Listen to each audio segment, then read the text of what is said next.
The curl-up test is used to measure abdominal muscular strength and endurance. The objective of the test is to complete as many curl-ups as possible, up to a maximum of 75, to a set cadence. To administer the test, every 2 or 3 students will need a gym mat, a piece of paper, and a measuring strip. The measuring strip may be made of cardboard, rubber, smooth wood, or any similar thin flat material, and should be 30 to 35 inches long. 2 widths may be needed depending on the age of the student being tested. A 3-inch wide strip is used for students ages 5 to 9, and a 4.5-inch wide strip is used for older students. An audio tape with the recorded cadence is also needed. The Pacer Test CD or tape contains a recorded cadence for the curl-up test. Before beginning the test, have students select a partner. One student will perform the curl-ups while her partner counts and watches for form errors. The student performing the test lies in a supine position on the mat, knees bent at a 140-degree angle, feet flat on the mat, legs slightly apart, arms straight and parallel to the trunk with the palms of the hands resting on the mat. The fingers must be stretched out and the head is in contact with the mat. Once the student performing the curl-ups assumes the correct position, her partner places the measuring strip on the mat under the legs so that the fingertips are just resting on the nearest edge of the strip. The student then places a sheet of paper under her partner's head. The main role of the second person is to check for form corrections and count the number of correctly completed curl-ups. Keeping heels in contact with the mat, the student performing the test slowly curls up, sliding her fingers across the measuring strip until the fingertips reach the other side, then curls back down until the head touches the sheet of paper. Movement should be slow and to a set cadence of 1 curl-up every 3 seconds. The test continues until the student can no longer continue or has completed 75 curl-ups. Additionally, this test can be completed with 3 students. 1 student performing the curl-up, 1 student at the head position who will be responsible for counting the number of curl-ups completed, and the other student at the feet of the performer. This student will be responsible for looking for any form breaks and letting the counter and performer know when the test is completed.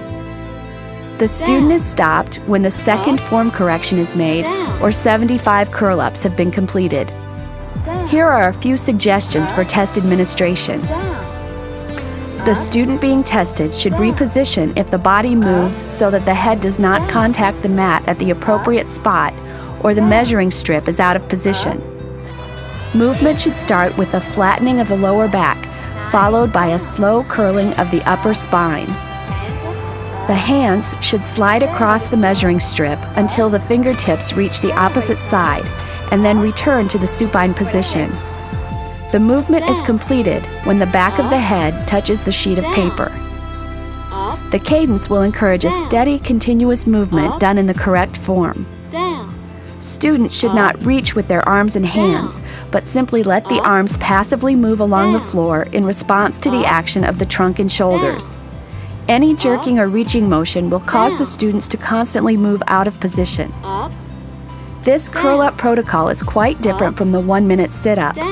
Students will need to learn the correct form for this skill and be allowed time to practice.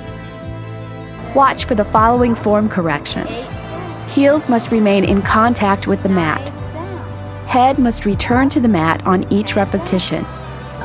Pauses and rest periods are not allowed.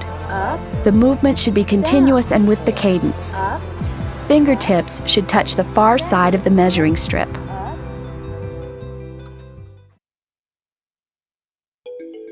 The shoulder stretch test is a simple test of upper body flexibility. If used alternately with the back saver, sit, and reach, it may be useful in educating students that flexibility is important in all areas of the body, not just the hamstring muscles. The objective of the test is to be able to touch the fingertips together behind the back by reaching over the shoulder and under the elbow. No equipment is necessary to complete this test item. Before you begin, allow students to select a partner.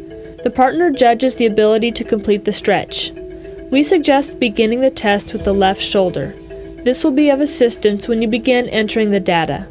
The FitnessGram software asks you to submit the left side data prior to the right side data. To test the left shoulder, the student reaches with her left hand over her left shoulder and down the back as if to pull a zipper.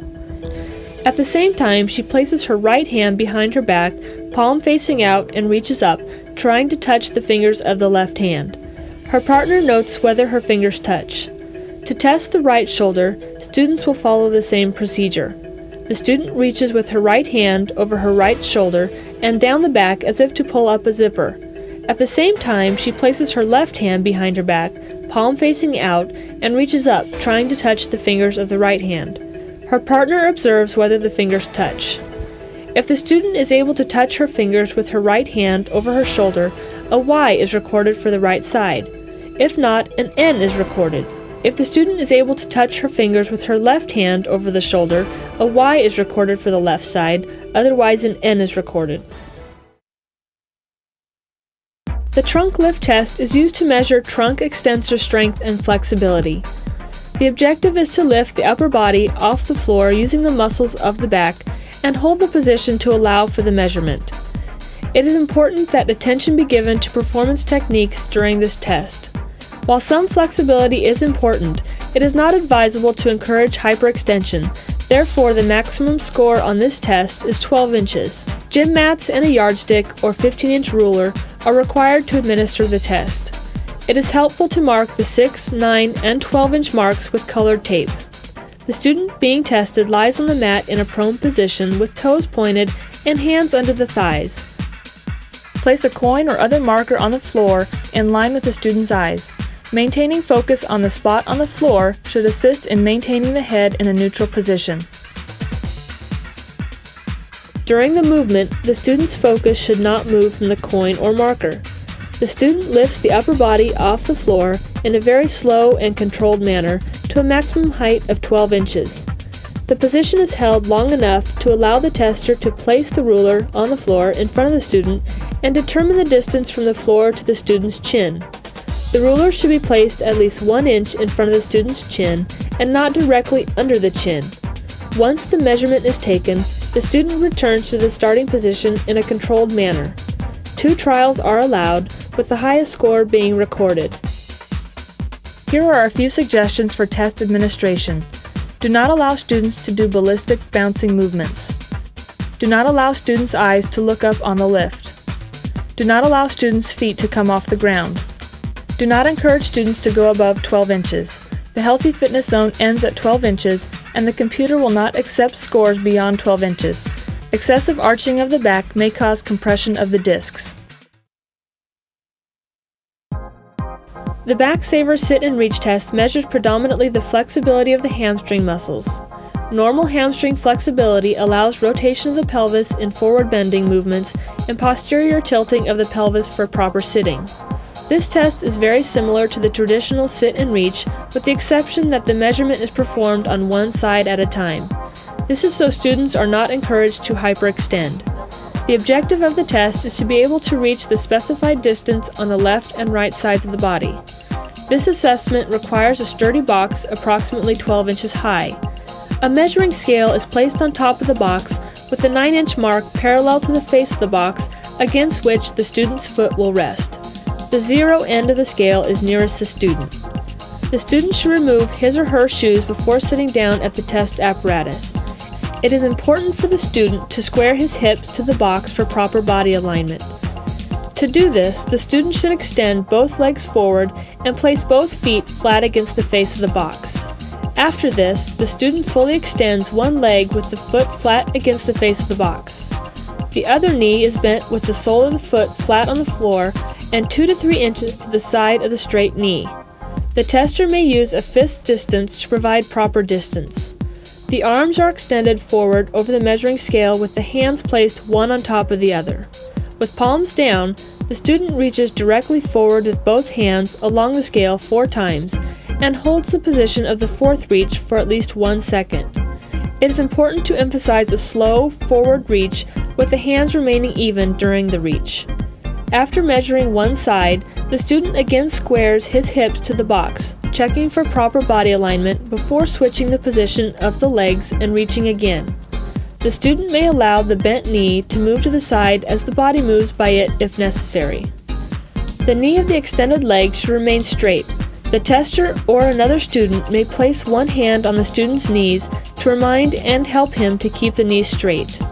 Scoring on this test is done by recording the number of inches on each side to the nearest half inch reached to a maximum score of 12 inches.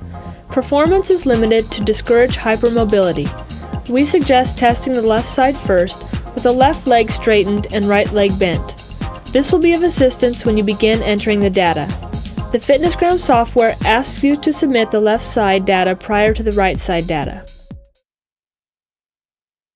The PACER, which stands for Progressive Aerobic Cardiovascular Endurance Run, is a multi-stage fitness test adapted from the 20-meter shuttle run test. The test is progressive. It is easy at the beginning and gets harder. Set to music, this test is a valid, fun alternative to the customary distance run test for measuring aerobic capacity. The PACER is recommended for all ages. The objective of the test is to run as long as possible back and forth across a 20-meter space at a specified pace which gets faster each minute.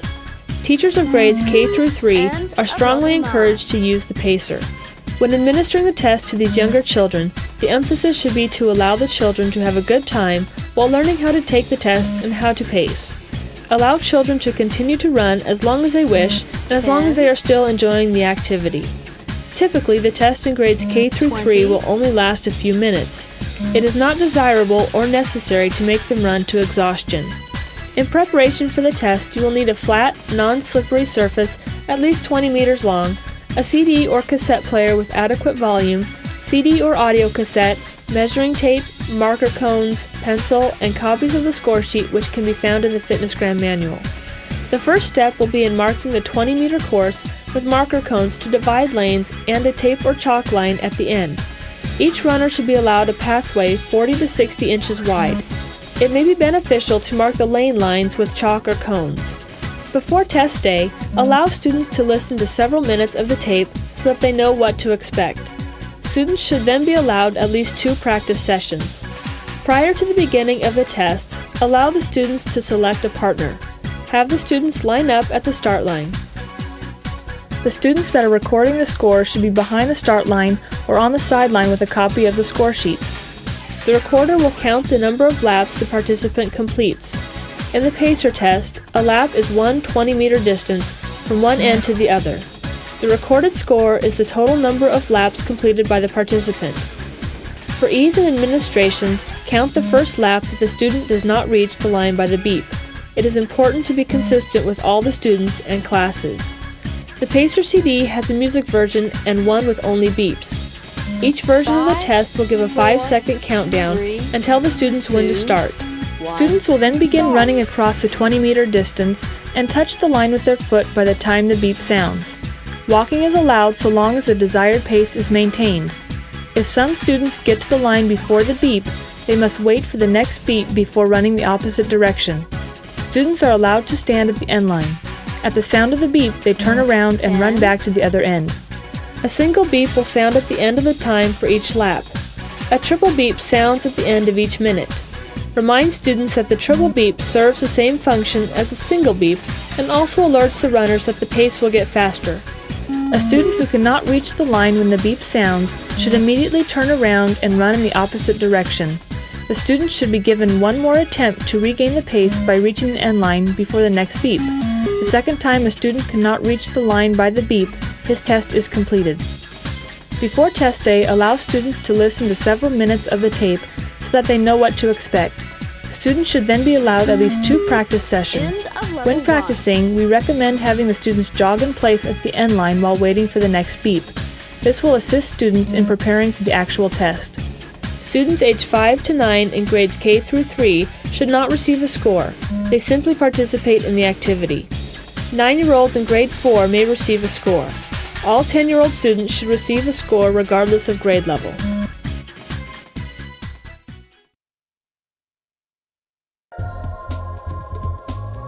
The objective of the 1-mile run is to run a mile at the fastest pace possible. Prior to administering the test, you will need a flat running course. The course may be a track or any other measured area. The course may be measured using a tape measure or cross-country wheel. You will also need a stopwatch, pencils, and score sheet. Preparation for the test should also include instruction about pacing and practice in pacing. Without instruction, students will usually run too fast too early in the test and then be forced to walk later. In addition, a system for recording laps should be established. Counting laps completed and accurately recording the run time can be a problem if the system is not in place. Many techniques are acceptable. For example, pairing the students and having the resting partner count laps and record time for the runner is an effective method. Older students or parents may be asked to assist in recording results for the younger students. Administration of the test under conditions of high temperatures and/or high humidity or when the wind is strong should be avoided, as these elements may be unsafe or lead to an invalid estimate of aerobic capacity. Prior to beginning the test, the students should always warm up. The students should then take their position on the starting line. Remember to stagger start the students to provide a fair start for all. The recording partners should be positioned near the starting line to count laps and record time for the runner. Students begin on the signal, ready, start. Results are generally better if the student can maintain a constant pace during most of the test. Walking is also permitted. Although the objective is to cover the distance in the best possible time, a student who must walk should not be made to feel inferior. Encourage students who walk to walk at a fast pace rather than stroll. Attainment of the healthy fitness zone is the important factor. When the student comes to the end of the mile run, the recording partner should be carefully listening for their partner's time as they are called by the teacher. It is also important that students cool down by continuing to walk for several minutes after completing the distance. The 1 mile run is scored in minutes and seconds. There are concerns regarding the reliability and validity of the test results for young children. Students ages 5 to 9 in grades K through 3 should not be timed. They should simply be encouraged to practice pacing and finishing the distance. The walk test is an alternative for participants ages 13 and older. The test protocol is similar to the mile run with a few changes. Participants should attempt to walk the full mile as quickly as they can, but at a pace that can be maintained the entire distance. The push-up test is used to measure upper body strength and endurance. It is the recommended test because many students can be tested at one time, little equipment is needed, and there are few zero scores. This is also an item that can be used throughout life as a conditioning activity as well as for self-testing.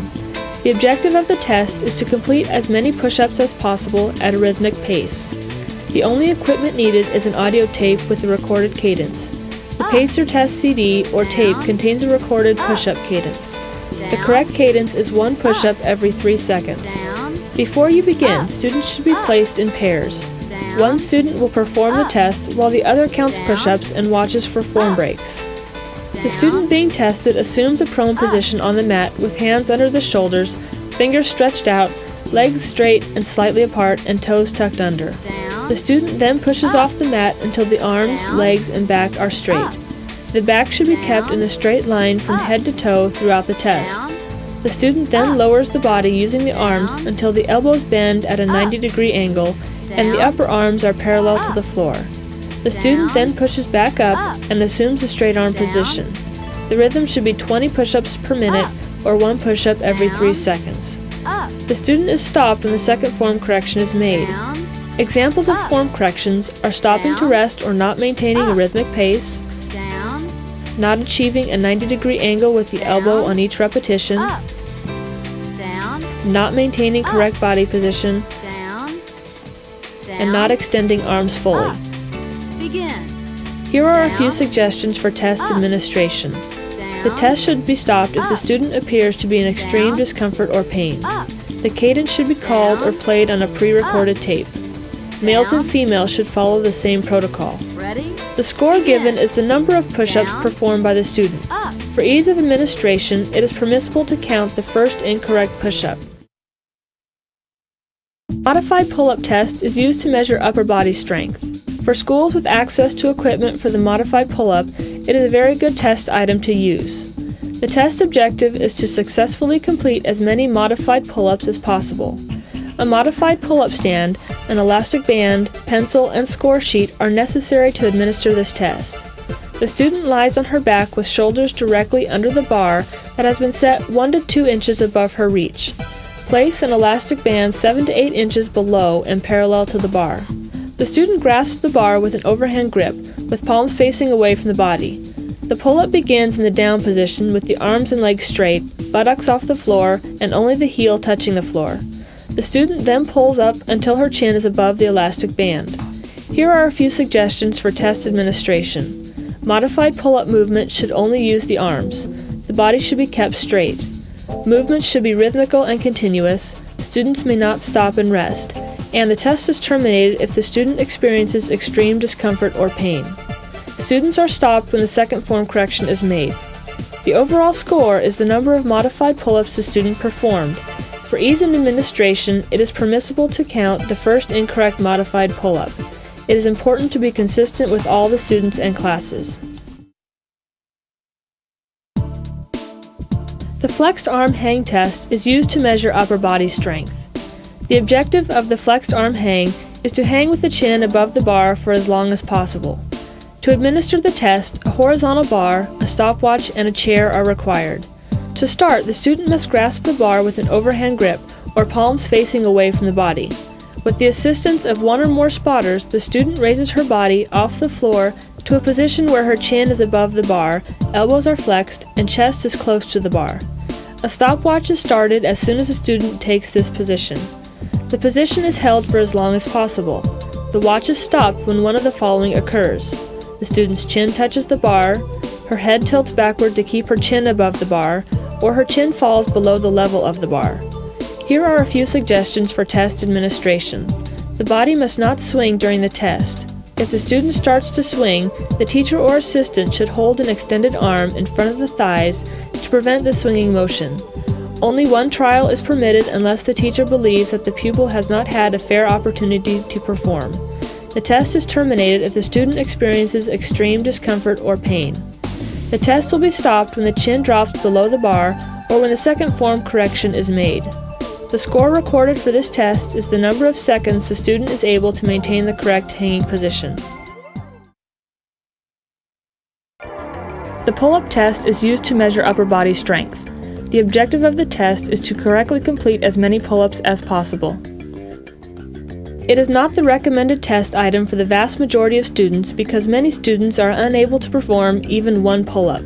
This test item should not be used for students who cannot perform 1 repetition. However, for those students who are able to perform correct pull-ups, it is a valid, reliable test option and is also an item that can be used throughout life as a conditioning activity as well as a self-test. Only 1 piece of equipment is needed. A horizontal bar should be placed at a height that allows a student to hang with arms fully extended and feet clearing the floor. A doorway gym bar may be used. The student begins by assuming a hanging position on the bar with an overhand grip, that is, the palms face away from the body. Shorter students may be lifted into the starting position. The student uses his arms to pull his body up until his chin is above the bar and then lowers his body back to the full hanging position. The exercise is repeated as many times as possible. There is no time limit, however, the test is terminated if the student experiences extreme discomfort or pain. The student is stopped when the second form correction is made. Take notice of some of the form corrections. The body should not swing during the movement. If the student starts to swing, the teacher or assistant should hold an arm in front of the student's thighs to prevent swinging. The pull-up must be performed smoothly with no kicking or jerking. Forceful bending of the knees is not permitted. To be counted, a pull-up must result in the chin being lifted completely over the bar, and the students must return to the full hanging position with the elbows fully extended. A score will need to be given to your student. The score is the number of completed pull-ups performed. For ease of administration, it is permissible to count the first incorrect pull-up. It is important to be consistent with all of the students and classes. Please be aware that the computer software will not accept a score of 0. The body mass index provides an indication of the appropriateness of a child's weight relative to height. Body mass index is determined by completing a calculation that divides an individual's weight by their height. Body mass index is calculated only if skin fold measurements are not entered. To calculate the BMI for your students, you must obtain height and weight measures as part of the regular testing process. The height and weight measurements are converted to metric units. pounds to kilograms, and feet to meters. The computer software will calculate body mass index. Recommended body mass index scores are listed in the manual. A score, which is classified as needs improvement generally, indicates that a child weighs too much for his height. Body mass index is not the recommended procedure for determining body composition because it does not estimate the percent of fat. It merely provides information on the appropriateness of the weight relative to the height. For those children found to be too heavy for their height, a skin fold test would clarify whether the weight was due to excess fat. Skin fold measurements is a body composition test that provides an estimation of the percent of a student's weight that is fat in contrast to lean body mass such as muscles, bones, and organs. The objective of this test is to measure the triceps and calf skin fold thickness for calculating percent body fat. Skin fold measurement is the recommended test of body composition. A skin fold caliper is necessary to perform this measurement. There are various calipers available for use, with bioelectrical impedance calipers as an option. The triceps and calf skin folds have been chosen for FitnessGram because they are easily measured and highly correlated with total body fatness. The caliper measures a double layer of subcutaneous fat and skin. The test administrator must locate the measurement sites accurately. The triceps skin fold is measured on the back of the arm over the tricep muscles of the right arm midway between the elbow and the acromion process of the scapula. The student should be instructed to bend the right arm at a 90-degree angle for the purpose of marking the midpoint of the tricep. An X or some other form of marking must be used to mark the midpoint on the tricep and calf. Using the two-hand distance method is one method that may be used to easily and accurately find the midpoint on the tricep. The student should be instructed to straighten the arm when the measurement is being taken. The skin fold site should be vertical. Pinching the fold slightly above the midpoint will ensure that the fold is measured directly on the midpoint. The calf skin fold is measured on the inside of the right leg at the level of maximal calf girth. To measure this, the student places her right foot on an elevated surface with the knee flexed at a 90-degree angle. Another method for measurement of the right calf girth is to have the student kneel down on the left knee with the right knee flexed at 90 degrees. This latter method allows for an accurate 90-degree angle. The vertical skin fold should be grasped just above the level of maximal girth and the measurement made below the grasp. Measurement technique is very important. The skin folds are always measured on the person's right side. The student should be instructed to relax the arm or leg being measured. The skin fold should be firmly grasped between the thumb and forefinger and lifted away from the other body tissue. The grasp should not be so firm as to be painful. This separation, however, is very important. The caliper should be placed 1/2 inch below the pinch site. The caliper should be placed in the middle of the fold. The recommended procedure is to do one measurement at each site before doing the second measurement at each site, and finally the third set of measurements. A set of measurements is to measure the tricep, then the calf. The skin fold measure is registered on the dial of the caliper. Each measurement should be taken 3 times, with the recorded score being the median or middle value of the 3 scores. Each reading should be recorded to the nearest 5 millimeters. For teachers not using the computer software, a percent fatness lookup chart is provided by FitnessGram. Additional suggestions for the administration of this test include ensuring an appropriate setting that provides the student with privacy, interpreting individual results privately, and using the same tester to administer the skin fold measurement to the same student at subsequent testing periods. Written by fitness pioneers Chuck Corbin and Ruth Lindsay, Fitness for Life presents information about health-related physical activity in a way that gets the message across to high schoolers. Quality instructional aids make it easy to conduct the course and hold students' interest. These include a website with additional content and resources, lesson plans, teacher's edition, a PowerPoint presentation for each chapter, videos, and more. Physical Best now offers Fitness for Life program workshops, and FitnessGram assessments are perfect for use in conjunction with Fitness for Life. For more information on Fitness for Life, visit the program website at www.fitnessforlife.org. Developed by Aford Nasby, Physical Best provides the materials you need to successfully implement health-related fitness education, from curriculum development to health-related fitness activities and more. The Physical Best program provides training on Physical Best, Fitness for Life, and FitnessGram ActivityGram. For more information, visit www.humankinetics.com/physicalbest. Developed by the Cooper Institute for the middle and high school level, FitnessGram ActivityGram provides physical fitness testing and assessment, physical activity management, and more. And it's compatible with the assessment components of Physical Best and Fitness for Life. For more information, visit the FitnessGram website at www.fitnessgram.net.